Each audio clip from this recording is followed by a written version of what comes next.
శుక్లాం బ్రహ్మ విచారసార పరమాద్యాం జగద్వ్యాపినీం వీణా పుస్తకధారిణీం అభయదాం జాడ్యాంధకారాపహాం హస్తే స్ఫాటికమాలికాం విదదతీం పద్మాసనే సంస్థితాం వందే తాం పరమేశ్వరీం భగవతీం బుద్ధిప్రదాం శారదాం. శ్రీ మహాగణాధిపతయే నమః. శ్రీ మహాసరస్వత్యై నమః. శ్రీ గురుభ్యో నమః. శుక్రగోచారము అంటే శుక్రుడు సంచరించడం మూలకంగా ద్వాదశ రాశులలో జన్మించినటువంటి వారికి ఎలాంటి ప్రభావము ఉంటుంది, ఎలాంటి ఫలితాలు ఉండబోతున్నాయి అనేటువంటి విషయాన్ని మనం చూసినట్టయితే, శుక్రుడు ప్రతి మాసము ఒక రాశి నుండి ఇంకొక రాశికి మారుతూ ఉంటాడు. మారినప్పుడల్లా మనకు ఒక స్థానం కూడాను మారుతోంది. ఉదాహరణకి జన్మస్థానంలో ఉన్నటువంటి శుక్రుడు రుజుమార్గంలో ప్రయాణం చేస్తున్నట్టయితే ద్వితీయ స్థానంలోకి వెళ్తాడు. ఇలా స్థానము మారుతూ ఉన్నప్పుడు మనకు ఆ శుక్రుడి మూలకంగా ఎలాంటి ఎఫెక్ట్ ఉంటుంది, ఎలాంటి ఫలితాలు ఉంటాయి అనే విషయము చాలా ముఖ్యమైనటువంటిది. శుక్రుడు చాలా ప్రధానమైనటువంటి గ్రహము. శుక్రుడి మూలకంగా మనకు జీవితంలో అన్నిటికంటే ముఖ్యమైనటువంటిది ఆనందము, సౌఖ్యము, సుఖము, ఇలాంటివన్నీ కూడాను శుక్రుడి మూలకంగా కలుగుతాయి. కాబట్టి శుక్రుడు గోచార రీత్యా ఉత్తమమైనటువంటి స్థానాలలో సంచరిస్తూ ఉన్నప్పుడు, లేదా జన్మ సమయంలో శుక్రుడు అనుకూలమైనటువంటి స్థానాలలో ఉన్నప్పుడు, శుక్రాంతర్దశ జరుగుతూ ఉన్నప్పుడు, శుక్ర మహర్దశ జరుగుతూ ఉన్నప్పుడు మనకు తప్పకుండా ఆ శుక్రుడి మూలకంగా మంచి ఫలితాలు ఉంటాయి. అంటే సంపాదన, చదువు ఇవన్నీ కూడాను ఎలా ఉన్నప్పటికీ మనిషికి జీవితంలో ఆనందము, సంతృప్తి అనేటువంటిది ముఖ్యమైనటువంటిది. కాబట్టి శుక్రుడి మూలకంగా ఇది కలుగుతుంది. ముఖ్యంగా మహిళలకు శుక్రబలం చాలా శ్రేష్టము అనేటువంటిది శాస్త్రం చెప్తోంది. స్త్రీణాం శుక్రబలం శ్రేష్టం అని. స్త్రీలకు, ముఖ్యంగా గృహిణులకు ఇంటి వాతావరణము ఇవన్నీ కూడాను అనుకూలంగా ఉండి వాళ్ళు సుఖంగా, సౌఖ్యంగా, సంతోషంగా ఉన్నట్టయితే అందరూ కూడాను, పిల్లలు, పెద్దలు అందరూ కూడాను సుఖమయమైనటువంటి జీవితాన్ని గడపడానికి అవకాశాలు ఉంటాయి. కనుక శుక్రుడి యొక్క గోచారానికి అత్యంత ప్రాధాన్యత ఉంది. అయితే ఈ శుక్రుడి గోచారం మూలకంగా ఎలాంటి ఫలితాలు ఉన్నాయి అనేటువంటి విషయాన్ని మనం తెలుసుకుందాం. మీనరాశి వారికి శుక్ర గోచారము ఎలా ఉంది అంటే, శుక్రుడి సంచారం మూలకంగా ఎలాంటి ఫలితాలు ఉంటాయి అనే విషయాన్ని మనం చూసినట్టయితే, 4 జూలై 2026 నుండి 1 ఆగస్టు 2026 మధ్యకాలంలో శుక్రుడు సింహరాశిలో సంచరిస్తున్నాడు. శుక్రుడు శత్రుస్థానంలో సంచరిస్తున్నాడు అన్నమాట. అయితే మీనరాశి వారికి సింహరాశి షష్టమ స్థానం అవుతుంది. షష్టమ స్థానము గోచార రీత్యా శుక్రుడికి ప్రతికూలంగా చెప్పబడి ఉంది.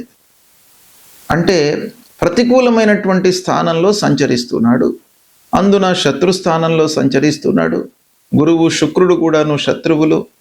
ఇలా ఈ కాంబినేషన్స్ అన్నీ చూసినట్టయితే కొంత శుక్రుడి మూలకంగా ప్రతికూల ఫలితాలే కనబడుతున్నాయి. అయితే ఏ పాయింట్స్ లోపల మనము, కార్నర్స్ లోపల జాగ్రత్త వహించాలి, మిగతా గ్రహాలు అనుకూలంగా ఉన్నాయి కాబట్టి కొంత జాగ్రత్త వహించినట్టయితే వాటిని అధిగమించే అవకాశాలు ఉంటాయి. ముఖ్యంగా ఏంటంటే 6వ స్థానం మనకు గిట్టని వాళ్ళ మూలకంగా కొన్ని అనర్థాలు, ఇబ్బందులు జరిగేటువంటి అవకాశాలు ఉన్నాయి. కాబట్టి ఎవరు శత్రువులు, ఎవరు మనకు మేలు చేసేటువంటి వాళ్ళు అనేటువంటి విషయాన్ని మనం ఐడెంటిఫై చేసి తద్వారా వాళ్లతో మనము సమయానుకూలంగా మెలిగినట్టయితే కొన్ని అనర్థాలను, వాళ్ళ మూలకంగా జరిగేటువంటి ఇబ్బందులను మనము అధిగమించవచ్చును. ఇక రెండవది ఆరోగ్యంపై ప్రభావం చూపించేటువంటి అవకాశము ఉంది. కనుక ఆరోగ్యాన్ని మీరు నిర్లక్ష్యం చేయకూడదు. కాబట్టి ఆరోగ్యానికి ప్రథమ ప్రాధాన్యత ఇవ్వాలి మీనరాశి వాళ్ళు ఈ సమయం లోపల. అయితే విద్యార్థులకు మట్టుకు అనుకూలంగా ఉంటుంది. ఎవరైతే కాంపిటేటివ్ ఎగ్జామ్స్కి ప్రిపేర్ అవుతున్నారో వాళ్లకు అనుకూలమైనటువంటి స్థితి. ఈ సంచారం మూలకంగా పోటీతత్వం మీ లోపల ఇంకా పెరుగుతుంది. స్పర్ధతో మీరు ఒక మంచి స్థాయికి వస్తారు. అంటే విద్య ఎప్పుడు మనకు డెవలప్ అవుతుంది? పోటీతత్వాన్ని మన లోపల పెంచుకున్నప్పుడే ఆ విద్య లోపల ఒక మంచి స్థితికి మనం చేరే అవకాశాలు ఉంటాయి. అది మీకు ఈ సమయం లోపల కలుగుతుంది. ఇకపోతే ఆల్రెడీ ఉద్యోగం చేస్తున్నటువంటి వాళ్లకు కూడాను కొంత కలిసి వస్తుంది. ఇక ముఖ్యంగా డబ్బు విషయంలో జాగ్రత్త వహించాలి.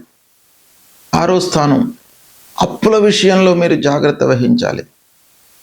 తీసుకోవడము, ఇవ్వడము, ఈ 2 క్రయ విక్రయాలు, అమ్మడము, కొనడము, డబ్బు తీసుకోవడము, ఇవ్వడము, ఈ విషయాలలో మీరు కొంత జాగ్రత్తగా ఉండాలి. ఆరోగ్యం స్థిరంగా ఉంటుంది. సేవా రంగంలో ఉన్నటువంటి వాళ్లకు బాగా కలిసి వస్తుంది. చారిటబుల్ ట్రస్ట్ నడుపుతున్నటువంటి వాళ్ళు, ఆ రంగంలో ఉన్నటువంటి వాళ్ళు, ముఖ్యంగా లాభాపేక్ష లేకుండా, డబ్బుపై మనస్సు నిలపకుండా నలుగురికి సహాయం చేయాలి అనేటువంటి వాళ్లకు మట్టుకు ఈ సమయం బాగా కలిసి వస్తుంది. ఇక కోర్టు వ్యవహారాల లోపల కూడాను కొంత అనుకూలత గోచరిస్తుంది. ఉద్యోగస్తులకు తోటి ఉద్యోగుల యొక్క సహకారం లభిస్తుంది.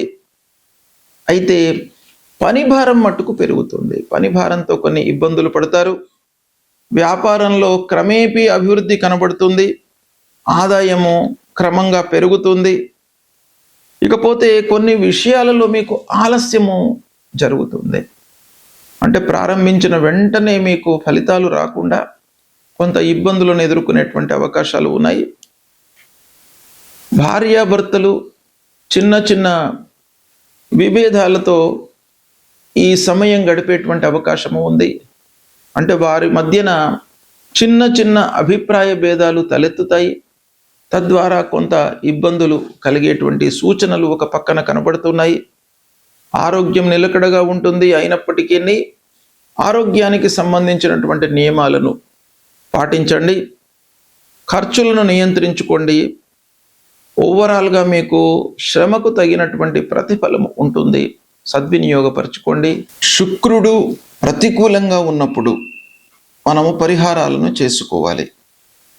ప్రతికూలమైనటువంటి ఫలితాలు అనంటే గోచార రీత్యా 6, 7, 10వ స్థానాలలో సంచరిస్తున్నటువంటి సమయంలో, లేదా శుక్రుడు శత్రుస్థానంలో సంచరిస్తున్నటువంటి సమయంలో, జన్మ సమయంలో దుస్థానాలలో ఉన్నప్పుడు, వీటన్నిటినీ కూడాను మనము దృష్టిలో పెట్టుకొని శుక్రుడికి సంబంధించినటువంటి పరిహారాలు చేసుకోవాలి. శుక్రుడు చాలా ప్రధానమైనటువంటి గ్రహము. మనకు ఆనందాన్ని, సౌఖ్యాన్ని జీవితంలో ఇచ్చేటువంటి గ్రహము కాబట్టి శుక్ర బలము అనేటువంటిది చాలా ముఖ్యం. కనుక శుక్రుడి పరిహారాలు తప్పకుండా చేసుకోవాలి. ఏం చేయాలి శుక్రుడి కొరకై, ఆ శుక్రుడి యొక్క అనుగ్రహాన్ని పొందడానికి అనేటువంటి విషయాన్ని మనం చూసినట్టయితే, ప్రతి శుక్రవారం కూడాను మహాలక్ష్మి అమ్మవారిని మీరు పూజించండి. ఆ మహాలక్ష్మి అమ్మవారిని పూజించేటువంటి సమయంలో, ఆరాధన చేసేటువంటి సమయం లోపల తెల్లని పుష్పాలను మీరు వినియోగించండి అమ్మవారి కొరకు. అంటే మల్లెలతో అమ్మవారిని ఆరాధించండి, అర్చన చేయండి. మహాలక్ష్మి అష్టోత్తరాన్ని మీరు పారాయణం చేయండి. శ్రీ సూక్త పారాయణం చేయండి. ముఖ్యంగా స్త్రీలకు, మీరు ముత్తైదువులకు తాంబూలాలు ఇచ్చుకోండి. తెల్లని వస్త్రాన్ని దానంగా ఇవ్వండి. ఇక పిల్లలకు, చదువుకునేటువంటి విద్యార్థులకు పుస్తకాలు కానివ్వండి, పెన్నులు కానివ్వండి, లేదా వాళ్లకు ఉపయోగపడేటువంటి సలహాలు చదువు కొరకై మీరు చేయండి. మీ స్థితిని అనుసరించి వాళ్ళ చదువు కొరకై ఉపయోగపడేటువంటి ఆర్థిక సహాయాన్ని కానివ్వండి, లేదా సలహాలను కానీ ఇచ్చినట్టయితే ఆ శుక్రుడి యొక్క అనుకూలత మీకు కలుగుతుంది. ముఖ్యంగా శుక్రుడికి సంబంధించినటువంటి మూల మంత్రాన్ని చదువుకోవడము, అమ్మవారిని యొక్క దేవాలయానికి వెళ్ళి అమ్మవారిని ఆరాధించడము, అర్చించడము మీరు చేసినట్టయితే చాలా మంచి పరిహారాలు కలుగుతాయి. ఆ అమ్మవారి యొక్క అనుగ్రహం మూలకంగా శుక్రుడు మీకు అనుగ్రహిస్తాడు. తద్వారా శుక్రుడి మూలకంగా కలిగేటువంటి ఆ దుష్ప్రభావం ఏదైతే ఉందో అది దూరం అవుతుంది. అమ్మవారి యొక్క అనుగ్రహం కలుగుతుంది. తద్వారా మీకు శుభ ఫలితాలు కలుగుతాయి. కనుక అమ్మవారిని పూజించండి, సత్ఫలితాలను పొందుతారు. శుభం.